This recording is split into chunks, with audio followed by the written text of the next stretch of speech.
বলে মুনি করি নিবেদন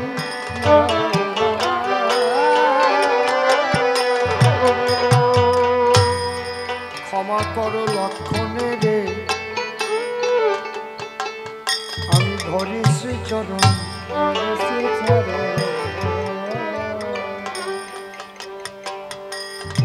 সর্বকার্যের অগ্রে হবে এই অযোধ্যায় রামায়ণ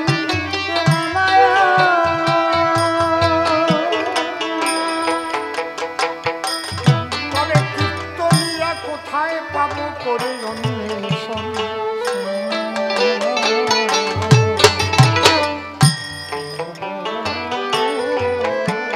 শ্রীরামচন্দ্র বললেন মুনি ঠাকুর লক্ষণ ও অবোধ বোঝে না ওকে ক্ষমা করো তবে আপনার কথা মতোই এখানে সমস্ত কাজের আগে রামায়ণ গানই হবে তারপর অন্য কাজ হবে তবে আমরা গায়ক কোথায় পাব রামায়ণ গাইবে ভালো এমন গায়ক কোথায় মনে আছে তো লব কুশিকে রেখে আসছে কোথায় বলেন তো ওরা দুই ভাই আনন্দে আছে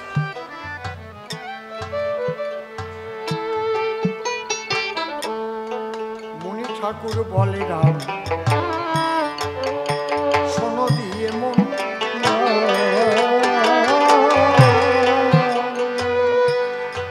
ভালো শিল্পী আছে তারা গাহে রামায়ণ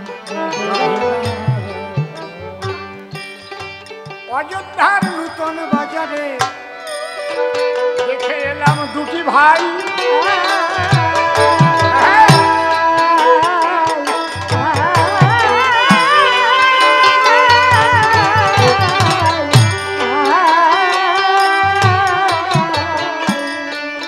অমন বিনা বাজনা অমন গান জীবনে শুনি না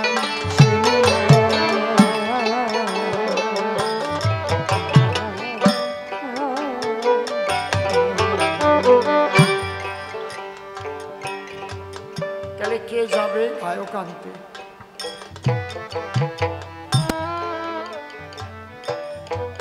হনুমান মুখ ভার করে বসে আছে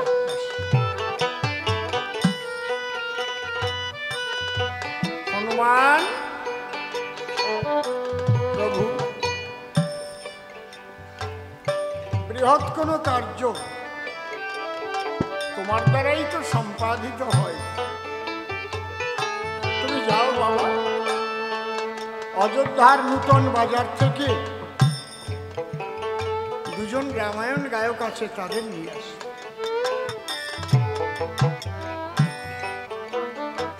তবে সাবধান হনুমান করে দিলাম মানা ওরা যেন তোমার কোনো আচরণে ব্যথা পায় না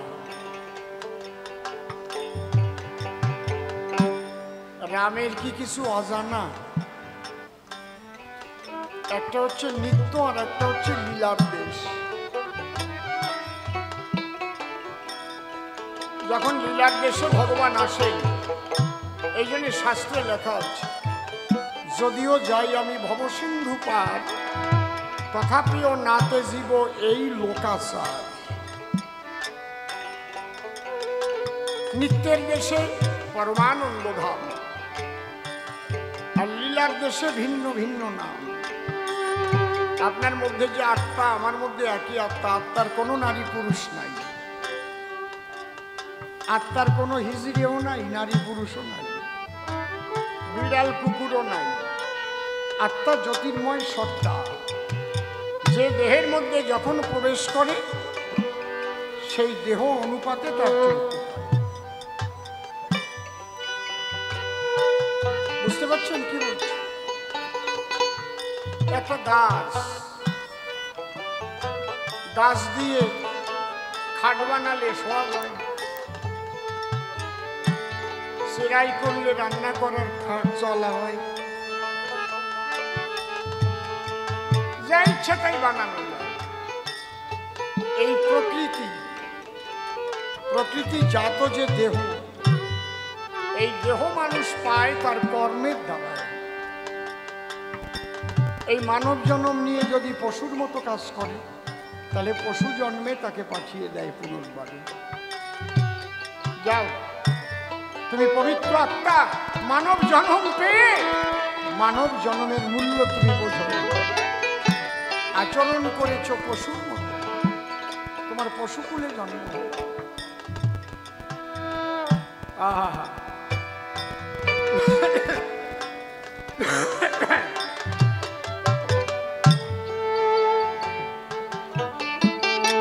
রাম সব জানে, আবার কিছুই জানে।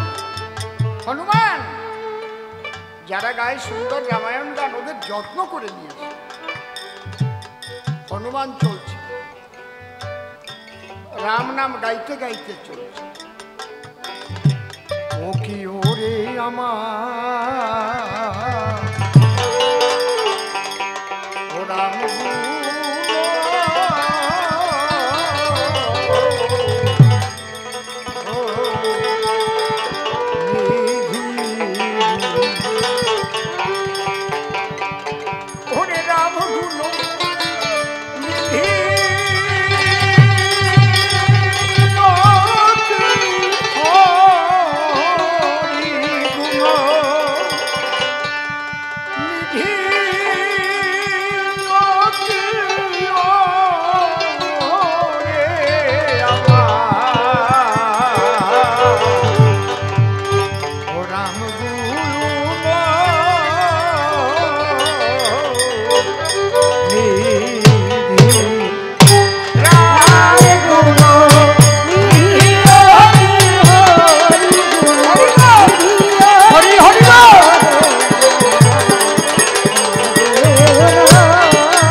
ভাইকে দেখেছিলাম মুনির তপবনে। এই দুই ভাই তো যুদ্ধ করেছিল আমার দীনবন্ধুর সঙ্গে।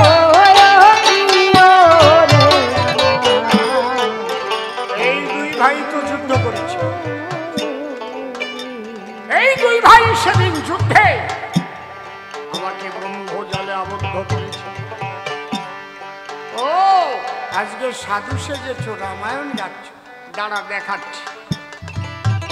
এই বলে বীর হনুমান বিপদ মুক্তি ধরে ধরে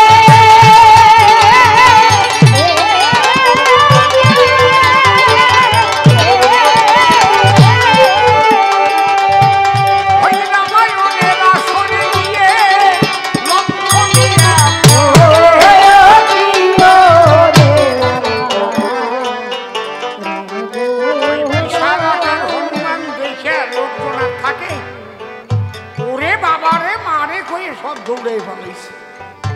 দুই ভাই ভয় পেয়ে দোহাই মা সীতা, দোহাই মা সীতা, সীতার দোহাই দিল। সীতার দোহাই শুনে সত্য মূর্তি হল।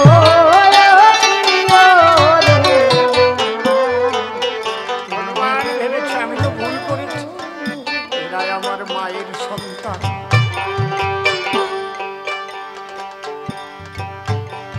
তাই তো রামচন্দ্র করেছিল মানা, ওই গায়ক যেন তোর দ্বারা ব্যথা পায় না, আমি অন্যায়। হনুমান বলছে তোমরা ভয় পেয়েছ? আরে আমি ভাবলাম এত লোকজন তোমাদের ঘিরে আসে, তোমাদের আবার মারধর করে কিনা, তাই লাভ দিয়ে পড়ে সব কয়টারে তাড়াই দিয়েছে। চলো চলো, তোমাদের জন্য বসে আছে রাম দয়াময়। আরে মহামুনি বাল্মীকি রয়েছে সবাই, তোমরা দু ভাই গেলে দেখবে হবে কি আনন্দ। অপূর্ব শুনেছি তোমাদের রামায়ণ ছন্দ। লব বলছে খুশি, দাদু ভাই কইছিল না আমাদের যত্ন কইরা লইয়া যাইবে। দেখছো দুই ভাইকে ধরে হনুমান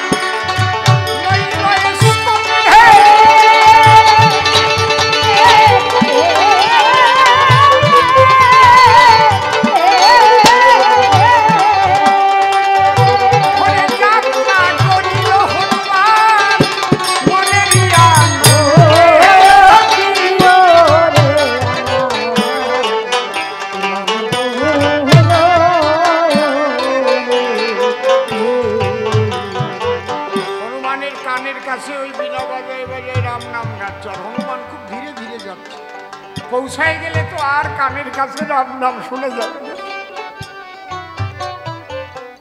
দুই ভাই মনের আনন্দে গাইছে রামায়ণ। ধীরে ধীরে চলছে পবনানন্দ।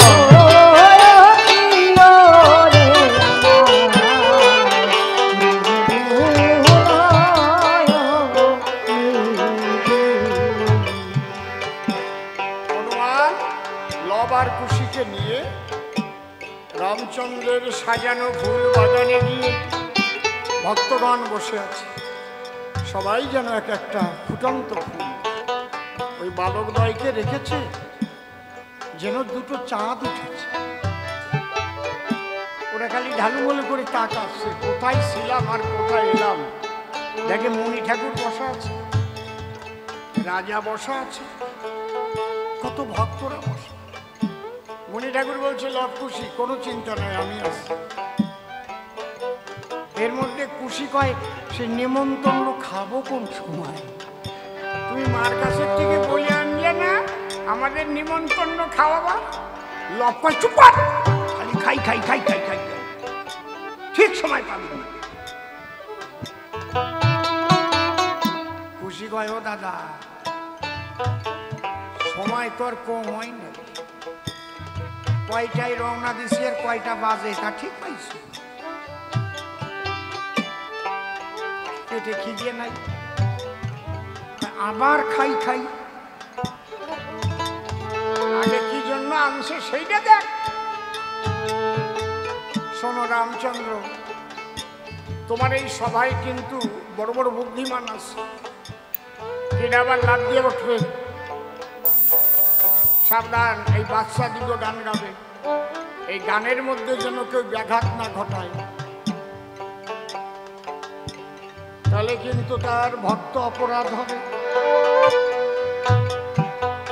বিরাট ক্ষতি হবে। সাবধান, কারণ ছোট্ট বালক বলে অনেকে অবহেলা করতে পারে।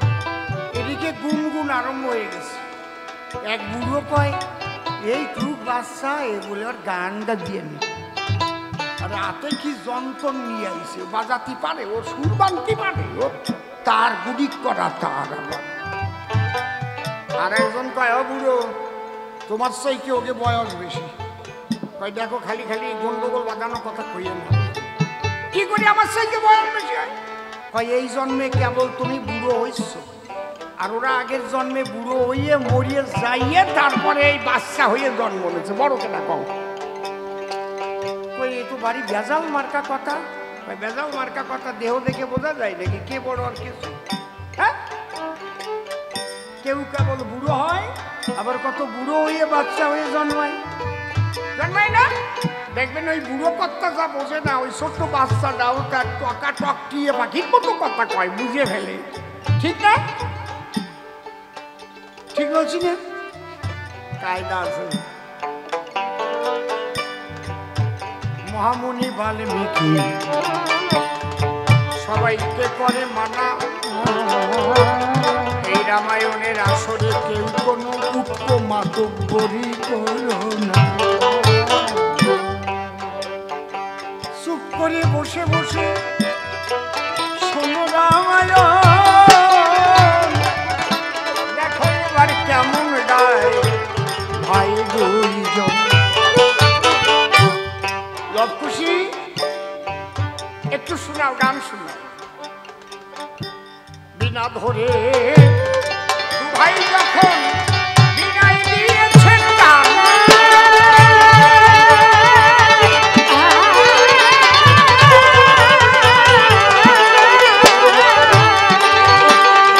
শুনে কেঁদে উঠেছে দয়াল রামের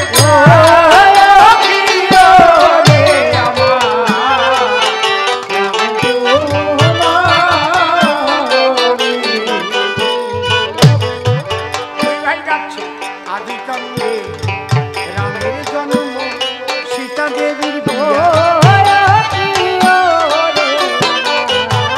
অযোধ্যা কাণ্ডে রামচন্দ্র গেলেন ভারতের রাজ্য,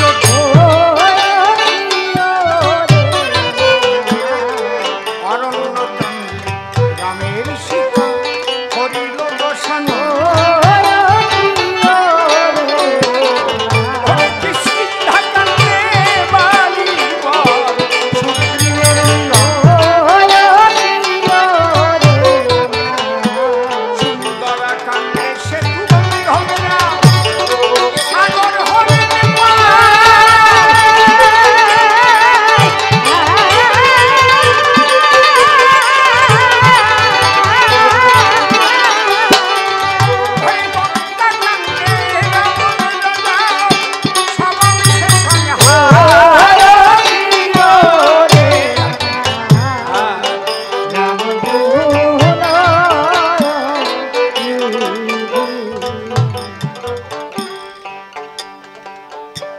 এর মধ্যে লক্ষণ লাভ দিয়ে উঠেছে। এই নাকি রামায়ণ, এটা আমরা যা যা করেছি তাইটাই কয়। বাল্মীকি বলে, লক্ষণ শান্ত কর্ম, রামচন্দ্র লক্ষণের করেছে বারণ। লক্ষণ একটু রাগ চটাত। মহামুনি বলছে, শোনো ওই পর্বটা একটু বলো। সীতা উদ্ধার করে যখন দেশে ফিরে এলো, পুনর্বার সীতার যে বনবাসে যেতে হলো, সেই পর্বটা দুই ভাই আবার গাইছে। সীতা উদ্ধার করে শ্রীরামচন্দ্র দেশে ফিরে এসে রাজা হলেন। আসতে ওরা যে কি গাইছে আর কি বাজাচ্ছে তা তো ওরাও জানে না। গান তো গাচ্ছে মা সরস্বতী, বাজাচ্ছেও সেই। ওরা তো উপলক্ষ। ওদের দুই ভাইরে তো ওই ভূতে ধরার মতো ধরছে, পেতনিতে ধরার মতো সরস্বতী ধরছে। দেখেন না, আগে ওই পেতনিতে ধরলে কাঁচা মাছ খাতো, বাঁশুড়ির হাত ধরিয়ে টানাটানি করতো।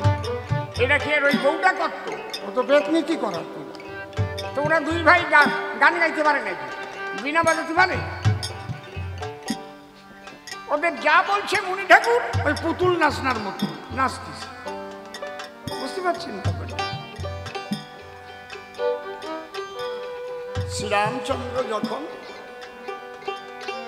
সরোবরে স্নান করতে গেল, সরোবরের কুলে ছিল দুর্মুখ ধোপার বাড়ি। ওর ছিল একটি মেয়ে, মেয়েকে দিয়েছিল সুপাত্র দেখে বিয়ে। কিন্তু মেয়েটা খুব বদরাগী, একটু দুই চার কথা হলেই রাগ করে বাপের বাড়ি চলে আসে, করবো না তোমার ঘর।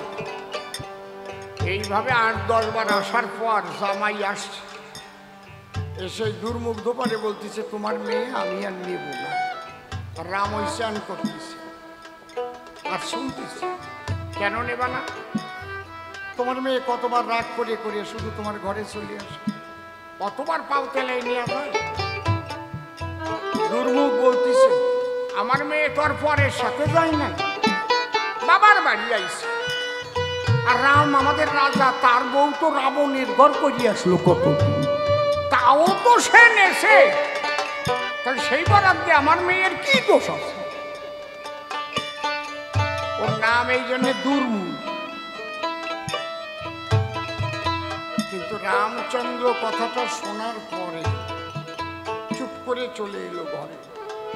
তাহলে আমার সামনে কেউ কয় না, তাহলে তো আমার বিরুদ্ধে এরকম গুঞ্জন যে রাবণ হরণ করে সীতাকে নেওয়ার পরে তারপরে আমি তাকে গ্রহণ করেছি। আমি তো জানি আমার সীতা কেমন। দেখেন রাম রাজত্বটা কেমন, রাম চরিত্রটা কেমন। তাহলে সীতাকে আমি বনবাসে পাঠিয়ে দিই প্রজার সুখের জন্য। এতটুক কথা রামের সামনেও বলে নাই। আর এখনকার রাজরাজারা, আরে আমার কপাল, অবস্থা দেখেছে। লক্ষণকে ডেকে বলল, লক্ষণ দাদা। কেন জিজ্ঞেস করবে না? রথ আনো, সীতাকে রথে তুলে বাল্মীকির তপবনে রেখে আস। সীতা যেন বুঝতে না পারে যে তুমি বনের ভিতরে রাখার জন্য নিয়ে যাচ্ছ।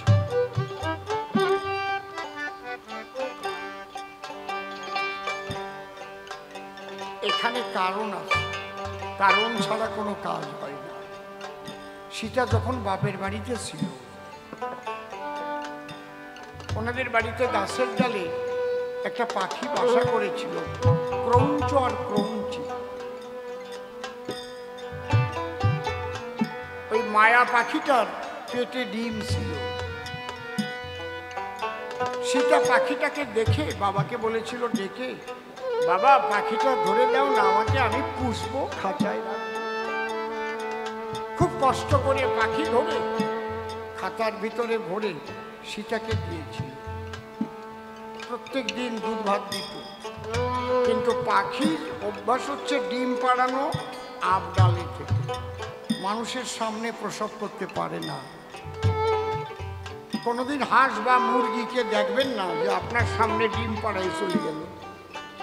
ওই খাঁচার ভিতরে বা মাছার তলায় ঝুড়ির মধ্যে খড়কুটায় ওই জায়গাতে ডিম পাড়াইয়ে যখন বেরোয় আসে বোঝা যায় এ ডিম পাড়াইছে, ঠিক না বুড়িমা? কোনোদিন দেখিস চোখ দিয়ে যে মুরগির পাছা দিয়ে ডিম পড়তিস? পালায় না। কোনো পাখির প্রসব কেউ দেখতে পারে না, কিন্তু মানুষ যারা, মানবী যারা, এরা আবার একা একা প্রসব করতে পারে না। ধাত্রী লাগে, না হয় হাসপাতাল লাগে, না হয় নার্সিংহোম লাগে, ভয় পায়। যখন ওই খাসার মধ্যে থেকে প্রসব বেদনা উঠলো পাখিটি ছটফট করছে, ভাবছে আমাকে ছেড়ে দাও, আমি ওই বাসার মধ্যে গিয়ে প্রসব করি, আমি পারছি না, এই লোকালয়ে প্রসব। কিন্তু সেটা তো একটা বোঝে না।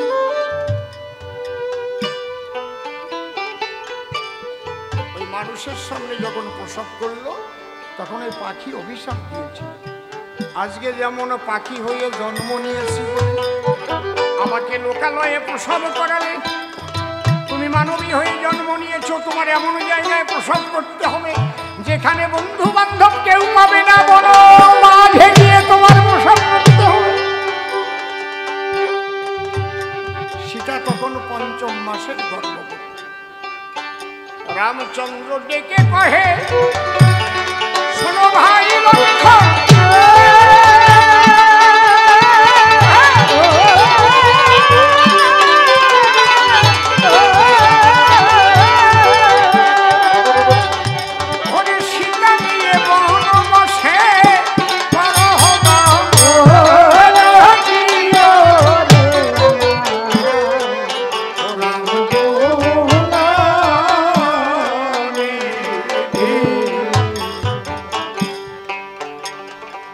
সীতার দরজায় লক্ষ্মণ গিয়ে বলছে, মা।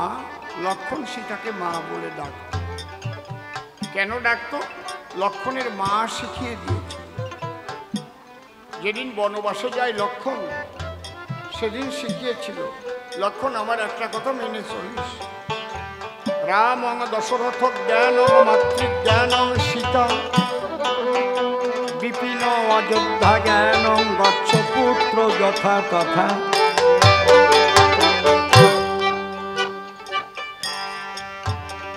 মা, লক্ষ্মণ, দাদার আদেশ, তোমাকে নিয়ে একটু বন ভ্রমণে যেতে হবে, চলো। ওই বন ভ্রমণের কথা বলে বাল্মীকি মুনির জঙ্গলে ওখানে রথ রেখে গাছতলে যখন সীতা দেবী বনের হাওয়া খাচ্ছিল, আস্তে আস্তে ঘুম পেল, আস্তে আস্তে ঘুমিয়ে পড়লো। লক্ষ্মণ সীতাকে রেখে রথ নিয়ে চলে এলো। এই পর্যন্ত কেবল লবকুশ গিয়েছে। রাম বলছে, আমি আর শুনব না। লক্ষ্মণ, সহিতে না পারি ব্যথা, বালকের কথা শুনে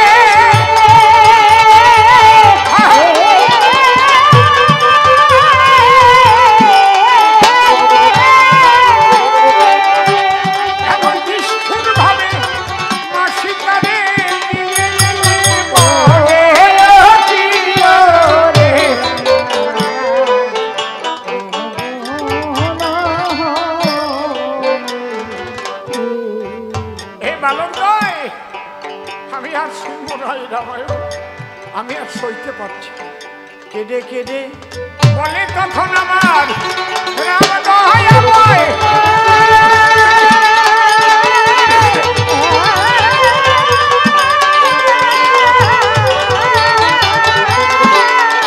সত্য করে বল কি দেখি আমার জানো কি কোথা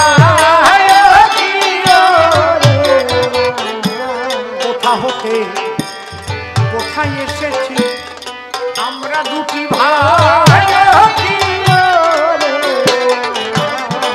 মায়ের কথা জিজ্ঞাসা করো বাল্মীকি মুনির ঠাই।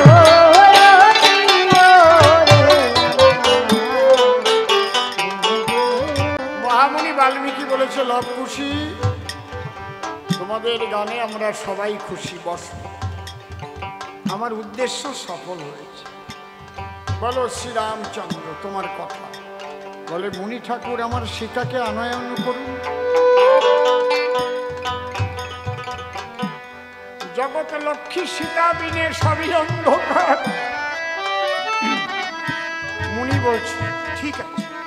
চিন্তা করো না, সীতা আমারই আর সীতা আমার কাছে আছে।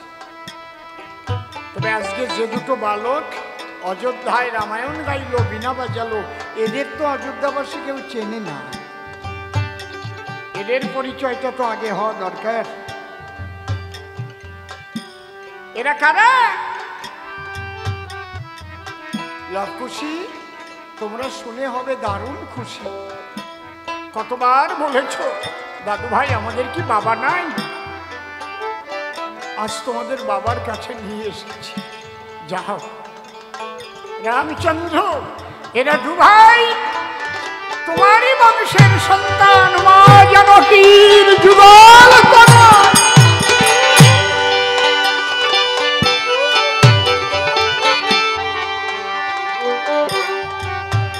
যাও পিতার কোলে যাও।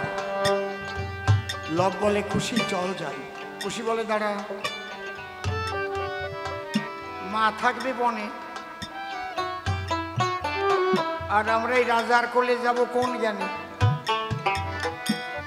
যদি আমার মাকে সসম্মানে আনে, যদি মা বাবার যুগল মিলন হয়, তাহলে আমরা দুই ভাই মা বাবার কোলে গিয়ে আমরা বলবো আনন্দিত মনে। মণি ঠাকুর আমাদের পাঠাই দেন মায়ের কাছে। কেন? আপনার বিচার ভালো না? আমাদের হতভাগিনী মা থাকবে বনবাসে, আর আমরা দু ভাই বলবো গিয়ে পিতার কোলে কোনা ভাসে। মাথা মুড়ে কাঁদে বনে, যদি মোদের কথা মানো, তবে সসম্মানে জগৎ লক্ষ্মীকে অযোধ্যাতে আনো। শ্রীরামচন্দ্র বলছে, এ কথার পরে কোনো কথা হয় না।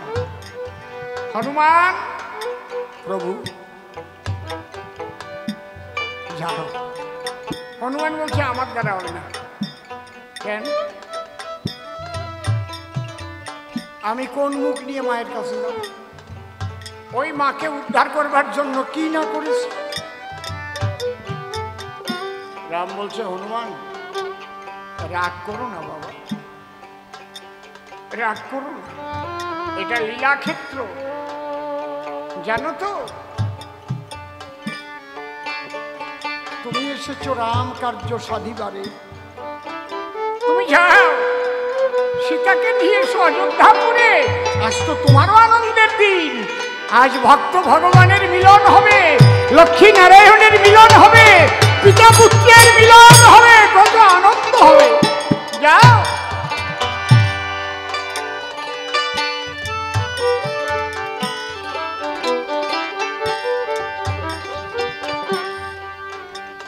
হনুমান বলছে, প্রভু তোমার আজ্ঞা জীবনে কোনোদিন আমি অমান্য করি। তুমি বলছো আমি যাব। মুনি ঠাকুর চলুন, মুনির সঙ্গে প্রেম তরঙ্গে হনুমান চলে। উপনীত হলো গিয়ে ওই মুনির জঙ্গল, দূর হইতে মা জানকী দেখিবারে পায়।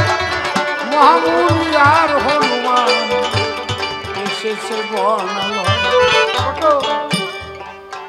আমার কোলের সোনা যায় না দেখা, কোথায় লব খুশি?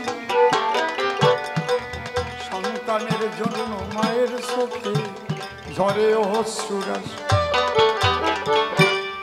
হনুমান বলছে, মা কাঁদিস নে মা, তোর কথা মনে পড়েছে রামের, তাই আমাকে পাঠিয়ে দিয়েছে মা। মহামুনি বাল্মীকি বলছে, অমা আমি তোকে বলেছিলাম একটা দিনের জন্য লবকুশিকে ভিক্ষা দে, তুই আবার তোর হারানি দিকে ফিরে পাবি। এই দেখ, দাস্য প্রেমের পরাকাষ্ঠা বীর হনুমানে পাঠিয়ে দিয়েছে রাম ব্রহ্ম সনাতনে। আজি হবে রাম সীতার মধুর মিলন, জয়ধ্বনি উলুধ্বনি দেবে আজ অযোধ্যাবাসীগণ।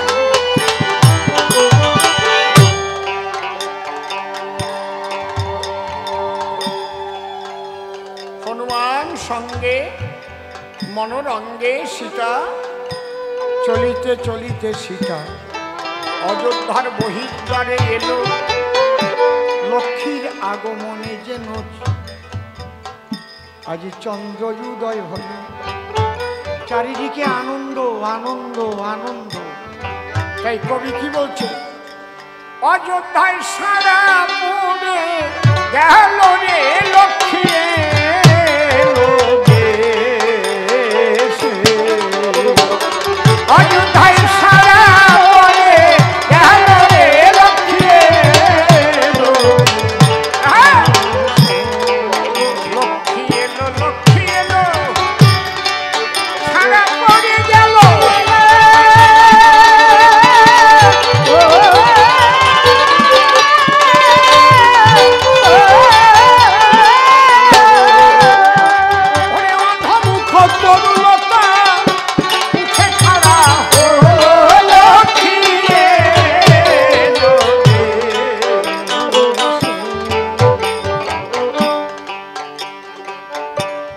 যত ছিল নদ নদী আনন্দে উঠেছে ভরি,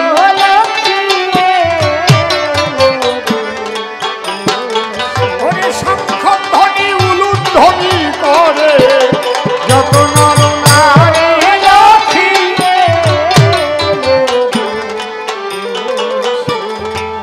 অযোধ্যায় সারা পড়ে গেল রে লক্ষ্মী।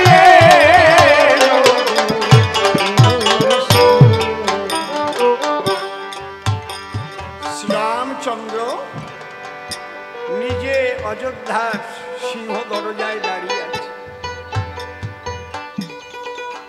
লক্ষ্মীকে নিয়ে যখন ঢুকছে, বিভাণ্ডক মুনি নামে এক মুনি একখানা সোনার মুকুট হাতে করে রামের সামনে এসে করজোড়ে দাঁড়িয়ে বলছে, হে রাম রঘুবর, এই স্বর্ণ মুকুটখানা তুমি মস্তকে ধারণ করো। রাম বলছে, মুনি ঠাকুর, এর দাম তো প্রচুর, এই স্বর্ণ মুকুট তুমি কোথায় পেলে, আর আমার জন্যই বা কেন নিয়ে? মুনি কহিছে, সে বহু পুরানো ইতিহাস, তবে খুলে বলি তব সকাশ। তব বংশে ছিল একজন স্বর্ণ মুকুট রাজা, ওরে দেবতায়ার গন্ধর্বগণে করিত সে পূজা।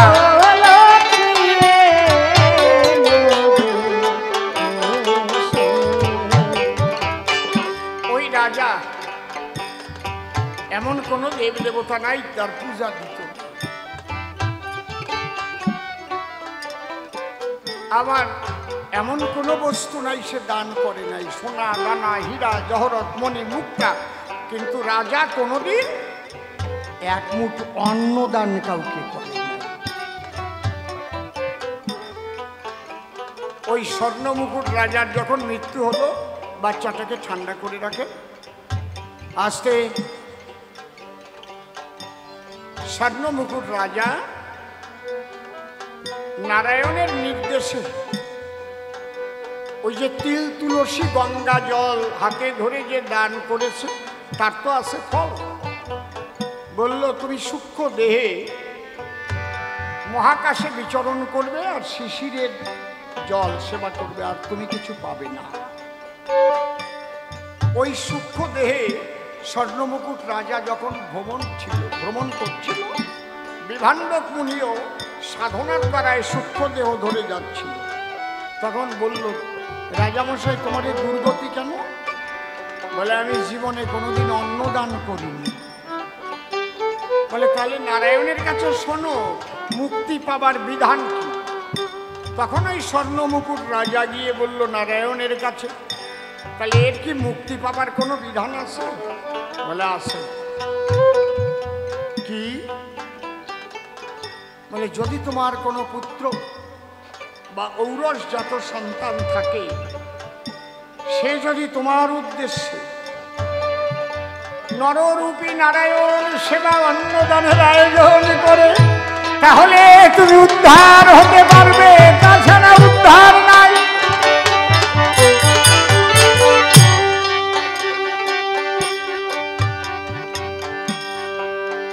খুব সম্ভব আগামী দিন এখানে সেই স্বজাতি ভোজনের আয়োজন আছে নাকি? ঠিক বলছি তো? আমাদের এই সংস্কৃতি এমনি এমনি না।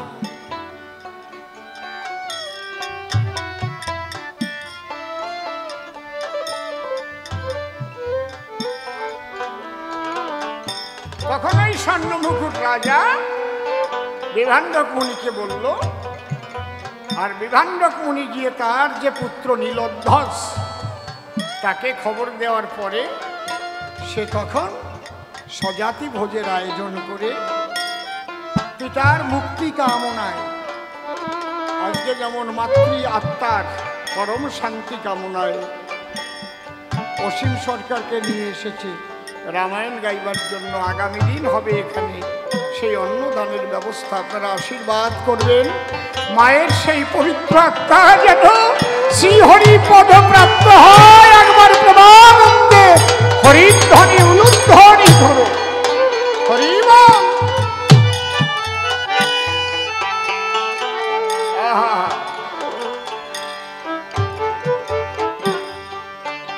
নীলধ্বজ যখন পিতার উদ্দেশ্যে স্বজাতি ভোজ দিল, তখন তার পিতা উদ্ধার হয়েছিল।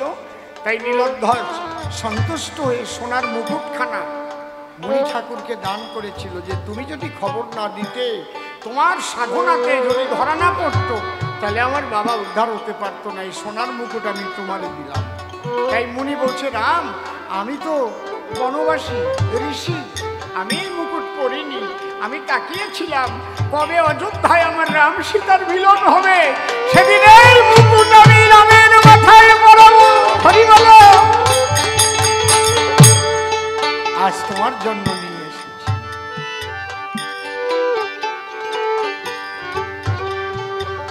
তাই মুকুট পরো রঘুবর করি নিবেদন।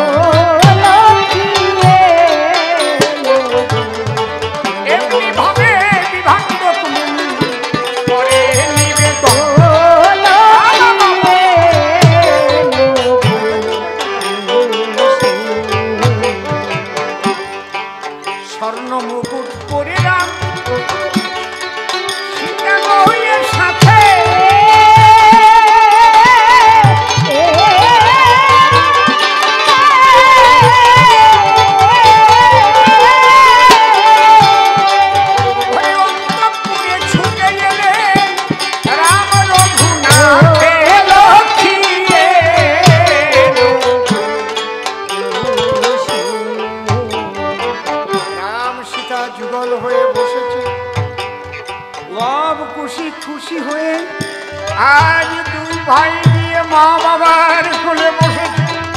আজ অযোধ্যায় মধুর মিলন হলো। একবার প্রেমানন্দে হরি হরি বল।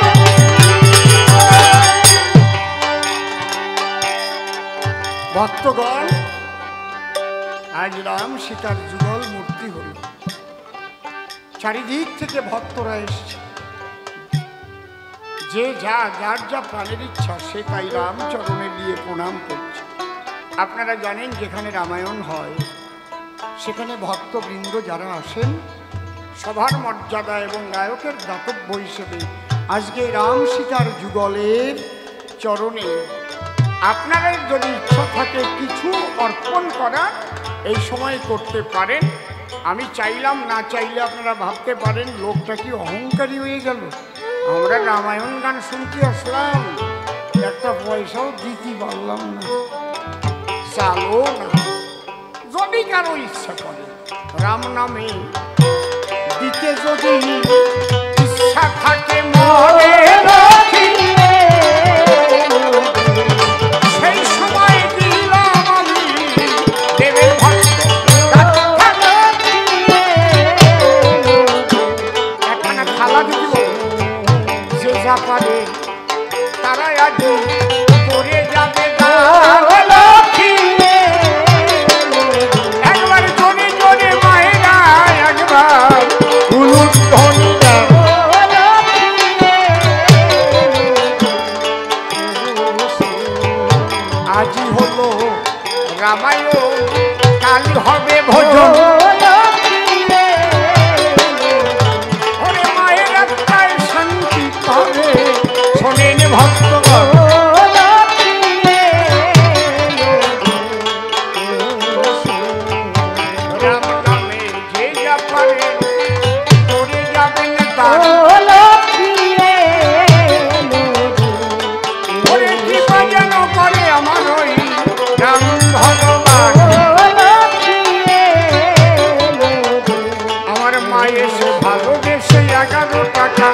কাছে বসেন, আপনাদের কাছে চলে গেল ভিক্ষায় আনার পরে। পারবেন দিয়ে দেবেন ওই থালার ভিতরে। এই যে সময় বয়ে গেল মায়ের সন্তান যারা, মায়ের আত্মার শান্তির উদ্দেশ্যে গান করো এবার তারা।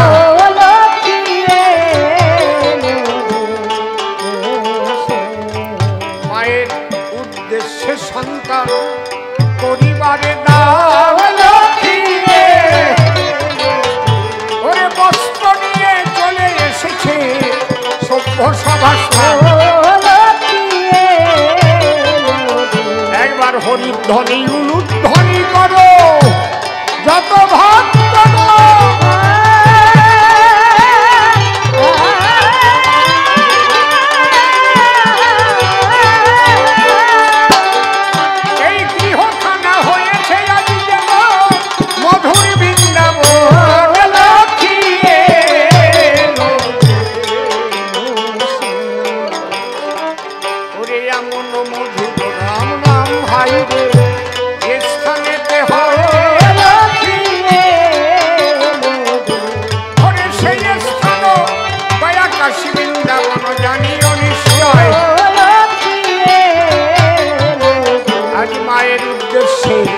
সন্তানেরা করিতেছে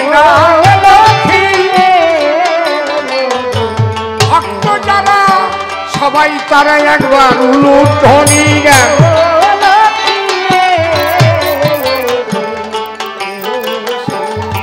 মাগো তুমি মঙ্গল করো তোমার সন্তানদের, এরা চির সুখী হয় যেন বিশ্ব চরাচরে। যাদের তুমি রেখে গেছো মা কৃপা করো, ওরে যেখানে থাকো আশীর্বাদ দিও মা এদের মাথার ঘরে। মায়ের মতো দরদি আর কি জগতে নাই, ওরে মাতৃহারা সন্তান সারা বোঝে না রে ভাই। মা বিলে সন্তানের ব্যথা কেউ কিনে তারা মাগো তুমি কৃপা করো তোমার সন্তানের।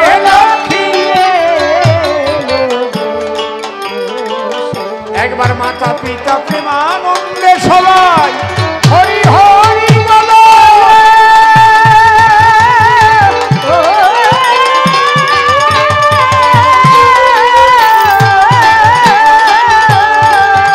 এই গৃহ রাম নামে আজ বৃন্দাবন হলো লক্ষ্মী।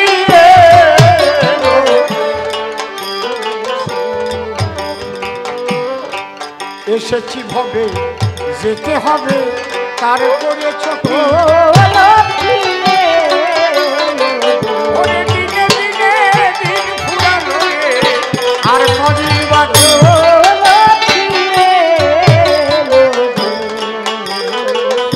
মায়ের আত্মার শান্তির করে সবাই বলো ধ্বনি।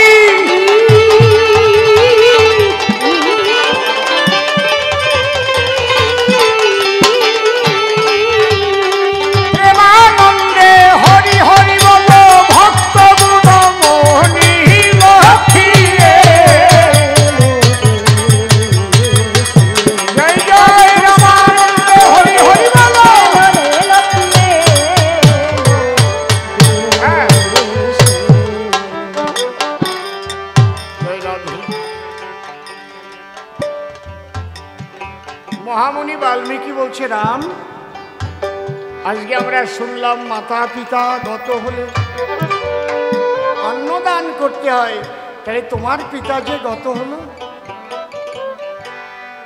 তার উদ্দেশ্যে তো তুমি অন্নদান করনি, আজকে এই সুযোগে সে অন্নদানের কাজও সেরে নাও। রামায়ণ গান হলো, ভক্ত ভগবানের মিলন হলো, রাম সীতার মিলন হলো, পিতা পুত্রের মিলন হলো, আজ হবে অন্নদানের ব্যবস্থা।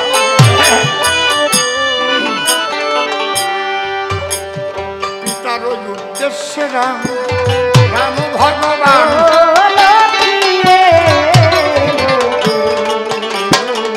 আমি ভক্ত বাঞ্ছা কল্প করু করবে অন্নদান।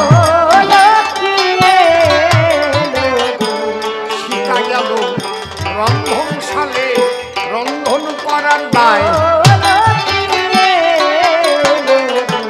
রন্ধন সমাপন অন্তে ভোজন দিতে চায়।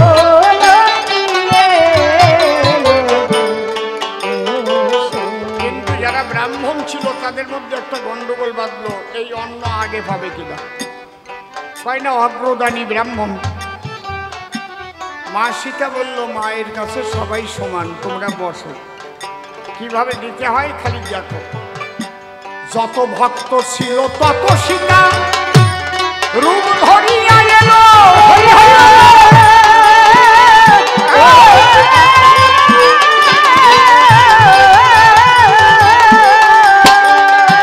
সকলেরই হাতে একসাথে মা অন্ন দিল লক্ষ্মীরে। ভক্তগণ সেবার পরে সেবা করে রাম ব্রহ্ম সনাতন। তারই সঙ্গে সেবা করলো রে পবনের নন্দন।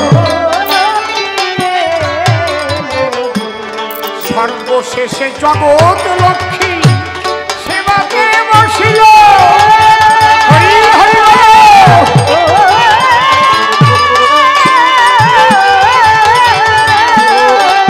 রামানন্দে ভক্তবৃন্দে হরি হরি বল।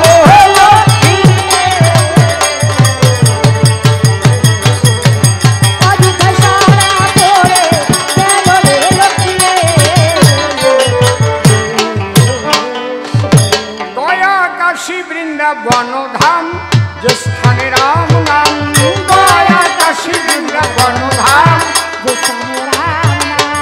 এমন মধুর নিয়ম হইল যে স্থানেতে হয় ভাই, যে স্থানে রাম নাম সেই স্থান বৃন্দাবন জানিও নিশ্চয়।